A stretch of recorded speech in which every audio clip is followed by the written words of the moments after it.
So these words are very powerful because they contradict. They take our thought process in a different direction when it comes to relationships. A lot of people, if we don't understand this relationship stuff and we don't discuss it properly, then these ayat are just regulations. Cover yourself up, wait till you get married.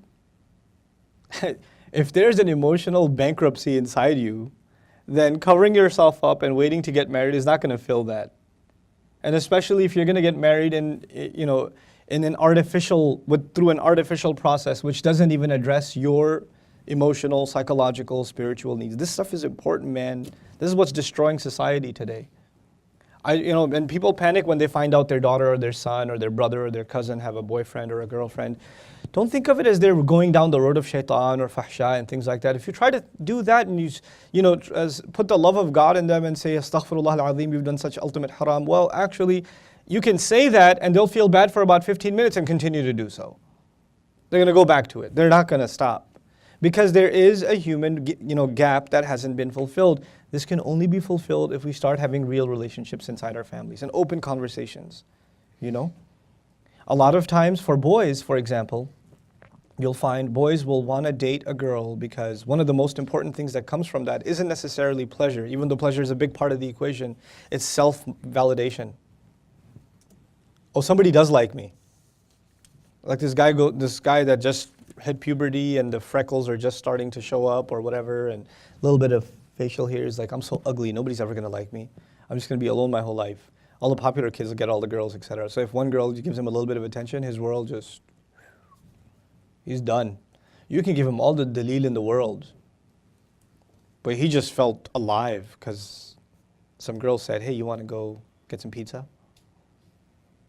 So that's the end of it for him,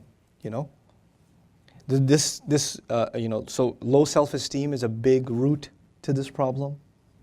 Lack of validation, lack of real healthy family relationships, not educating ourselves, our parents, in what it means to actually get young people married. What are our parents? I'm supposed to give a talk about marriage at RIS. I don't know how that's going to go. RIS is in Rhode Island.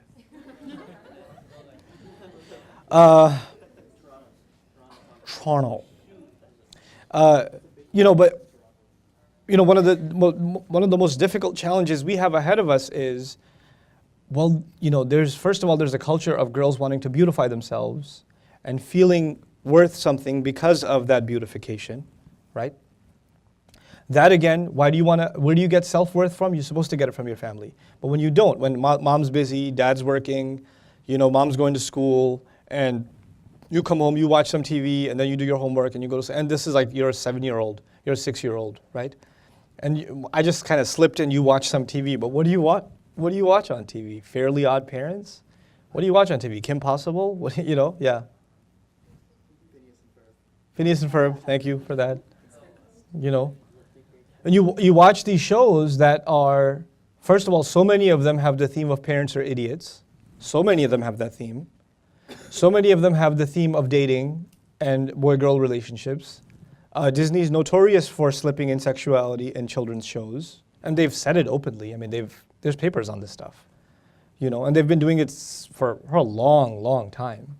They actually have entire meetings on how low cut they want to make the dress of the princess. How tight they want to make her dress around her hips. They do this stuff. There's papers on this stuff. Because we have to sell it, but we also have to appeal to the parents of these children who may be interested in a more adult form of entertainment. So you gotta slip in some of this stuff. So this is not accidental. It's not accidental. Kids movies that come out rated PG and G, etc. Like Frozen just came out. How the princesses are dressed is not accidental. This is all by design, because you're supposed to be pushing a certain kind of product line, right? And you're prepping these kids to be consumers of explicit goods early on, because the biggest industry in the entertainment media is the 3-letter word. That's the biggest industry. Okay, and so you want to push more consumers, more customers in that direction. And you want to prepare them ahead of time. And to prep them ahead of time. So even in their early age, you want to get them accustomed to certain kinds of ideas. And so they develop an affinity. So for example, if somebody grew up watching Hannah Montana, right? And they were the same age as Hannah. Some boys, like, or his sister watches Hannah Montana or whatever. Now they've developed a relationship with this kid. And as she becomes a woman and becomes a vile woman, and her mother's her manager or whatever, you know. I heard, by the way, I was listening to an interview of her mother, who says, as a mother, I say no, never. But as a manager, I have to say yes. I was like, oh, okay, all right. It's incredible, right? But so you've developed this affinity early on, so obviously that's gonna carry over. And so it becomes it's the gateway drug almost, right? It's like that. So they've done this. Now, Muslims cannot assume that, we, a fifth to a fourth of the world's population, is unaffected by any of this. Or that we, because of Islam, are not exposed to any of this. Anything that non-Muslims are going through, we're going through. Any fitna they have, we have. There is no difference. We have it. And the reason we have it the same is because the thing that was supposed to protect us, our relationship with this book, our understanding of this book, a thought process that is based on this book and this legacy of the Prophet ﷺ is no longer there. For most people, that they don't think the way Quran wants them to think. It's a tragedy that some of you, this is the first time you're even hearing an explanation of an ayah having to do with something so critical. But it's a reality too. And if this is the first time you've heard it, how many Muslims your age around the world have never heard it? I mean, think about that. And does this stuff, listening to this stuff, or an actual, well-rounded discussion of this stuff within a family over time, do you think that has an effect on how you're going to carry yourself? Absolutely. And if you never had this conversation, will that have an effect? Oh my God. So even the way you define husband is going to change. Our parents, they think they really want what's best for us. So they're trying to find somebody who makes decent money and is hopefully from the same family line so that the families can be compatible, right? So they're looking for the similar ethnicity. And they're looking for somebody who's obviously Muslim, and doesn't have any major problems. So he doesn't drink, to our knowledge, doesn't go clubbing, et cetera, et cetera. And one of the big no-nos, he's not previously divorced. Right? That's like, might as well just put them in a quarantine, those people. Right? And if they don't have those problems, then you're fine, and just marry. And so we take these really superficial criteria and we marry people off, and they are completely incompatible with each other, and they don't even understand what it means to have a relationship. On the other side of this, before I move on, وَلَا يُبْدِينَ زِينَتَهُنَّ إِلَّا لِبُعُولَتِهِنَّ has a world of a piece of wisdom on the women's side that I haven't talked about yet that needs to be talked. I don't know if I talked about it with you guys or not. I forget, because I have lots of conversations with lots of people. But before I go on, I need to have that conversation with you guys. In the modern world, as far as Islam is concerned, I'm making a sociological comment now. Sociologically speaking, we either have liberal families, not religiously speaking, sociologically speaking, we either have liberal families or we have ultra-conservative families, and something in between is dying. So you get like one of two kinds of families. So you have these families where the girls are dorming in college, and they're going off to school. I'll take your questions because it's being recorded. Inshallah, we'll have a QA session. So they're going off to college, they're having their careers, they've moved out of their homes, and they're living in a different city, they've got professional jobs and all of this other stuff, and they've gotten higher educations and all of it. So these girls are living almost entirely independent lives of their family, okay? And they've been doing it for years. On the other hand, you have these ultra protective families where these girls are wearing like 2 niqabs and socks on their hands and all of it. Like they're ultra, even in America. This is found everywhere in the world, by the way. And so on the one hand, they say, let our girls live. They have to live in this world. They have to deal with reality. Just let them be out, They can handle themselves. We're a good family. And on the other hand, no, the fitna is a really bad fitna outside. Men are evil. You should never think about boys. You should never, astaghfirullah. And these girls, the idea of having a relationship with a man and to have something called romance or something called love is so ugly and so demonized. And it's put down all the time. So much so that when they do get married, they still think loving a man is ew. I can't, no, it's bad. And this is psychological hell for husbands. They married a religious girl because they've been protecting themselves all this time, And they're like, I want to marry someone who's tried to protect themselves too. But they've been raised in a way to think you need to protect yourself even after marriage. So they're incapable of expressing, any form of intimacy. It's really painful for them, and this actually creates a catastrophe inside the house. Because shaitan comes running to the husband and says, this girl you're a man. She ain't right for you, And then the thought comes, well, you can't divorce her. That's really bad in our culture, so find some other solutions for yourself. Because you can't find what you're looking for in this house. This is real, guys. This is happening. On the other hand, you have these girls that were let out without much guidance. They were put in college. They were sent off to dorms. They were given, she got a scholarship. She's going to med school. Just send her. It's okay. It's okay. Are you blind to the fact that they're going to be hit on in virtually every class? There's going to be guys coming up to them and trying to talk to them this way or the other way or the other way. And if you haven't trained them on how to carry themselves, don't expect them to develop that on their own. That doesn't just happen. You don't just develop strong character and an ability to carry yourself properly on your own. It doesn't happen. A lot of girls don't know how to carry themselves like that. A lot of girls do get influenced by just one or two compliments, and that's enough for them. And some guys that are experienced in emotionally manipulating girls with self-esteem can study a girl and tell which one I can say 2 or 3 things to, and I give it a week. It's literally Saydun Jadid.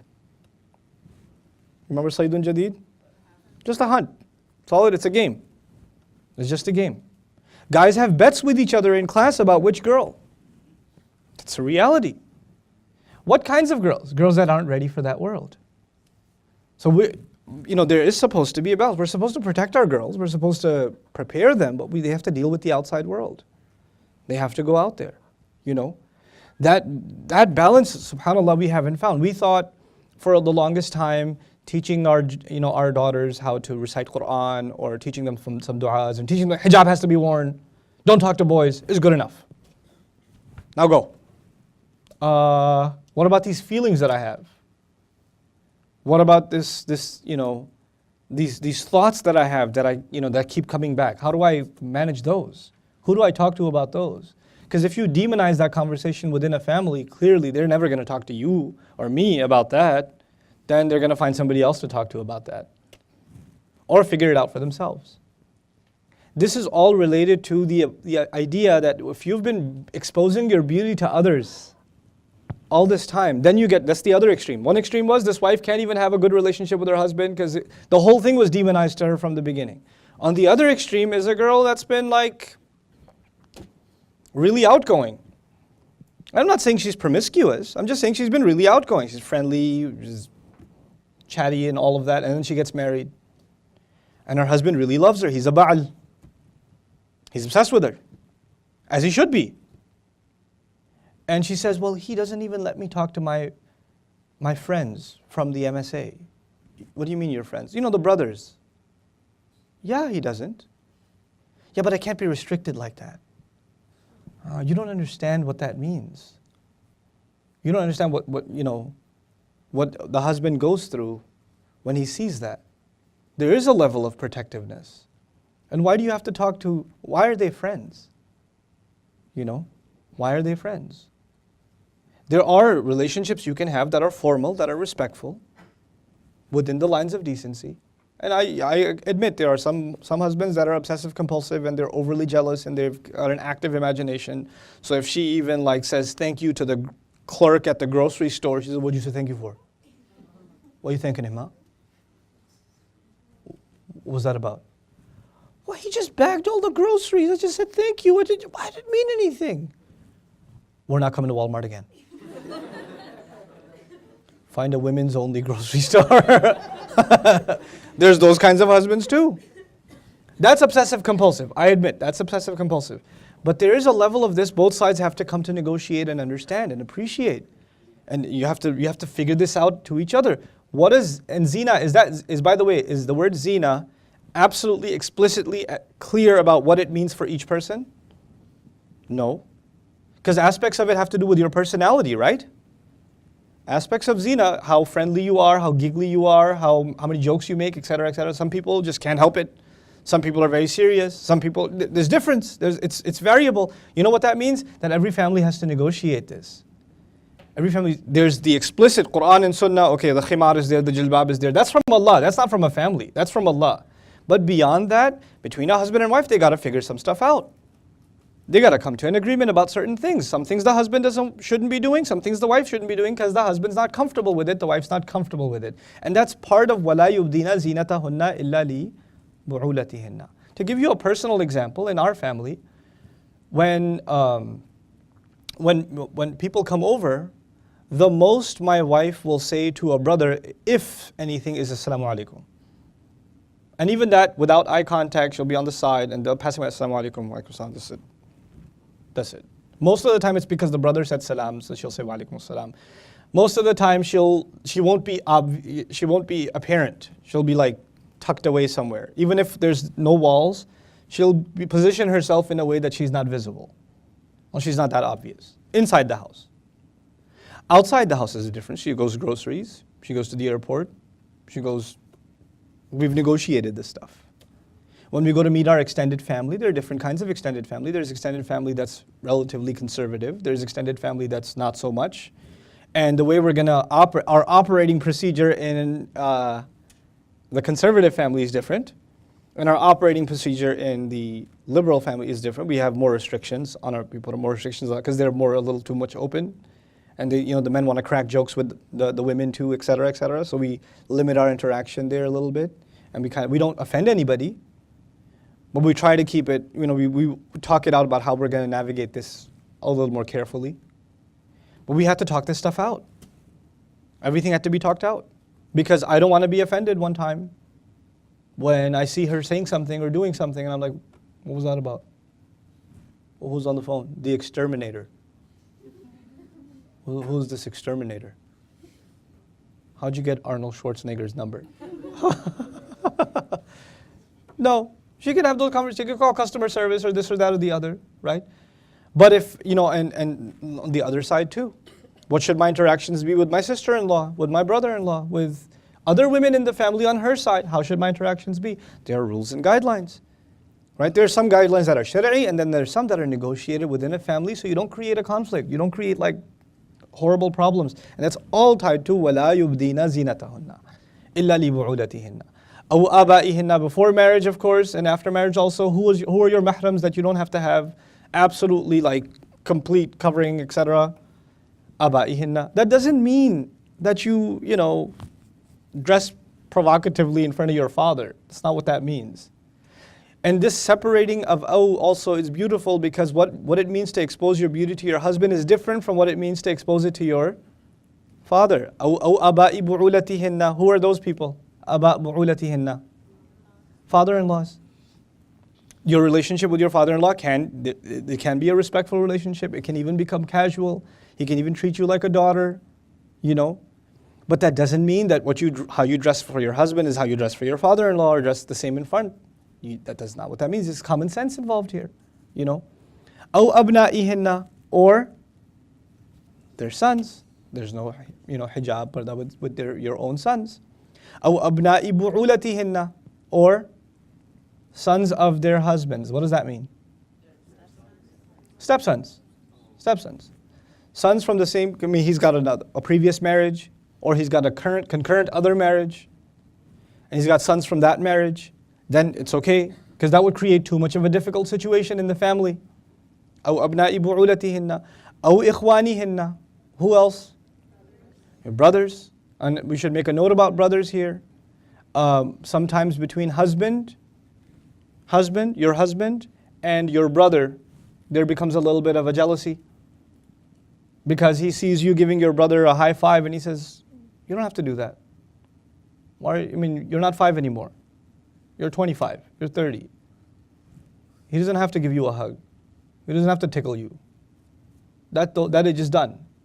And there are some families that have that kind of really teddy bear relationship between brother and sister. There's an age where that should stop. There's an age where you should if it bothers your husband, it should stop. And men and women should realize that, there's even in Sharia things like, not sharing the same sheet after a certain age, even between genders. Right? These restrictions are there because they can create a problem. Okay? This is not because we're perverts. It's not because we're twisted in the head. But this is because it can create all kinds of psychological problems in other aspects of the family. So between husband, brother and sister, even that negotiated relationship. So if they can, crack jokes with each other and hanging out, they're siblings.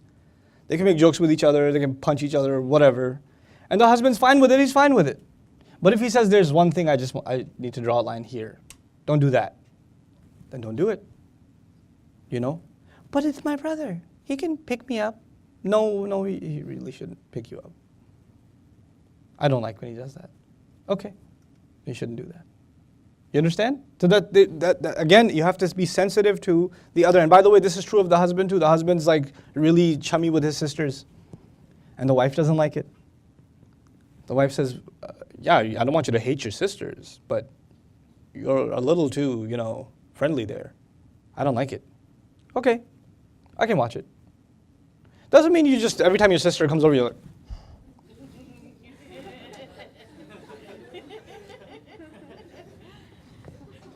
you can be subtle about it. You can be sensitive about it. There's a way to do this sensitively, delicately. You have to develop that kind of intelligence because everybody's emotions have to be kept intact. And by the way, the only word here that's loaded with emotion is ba'al. All the other words are just names of those relationships. But the word that's loaded with emotion is ba'al.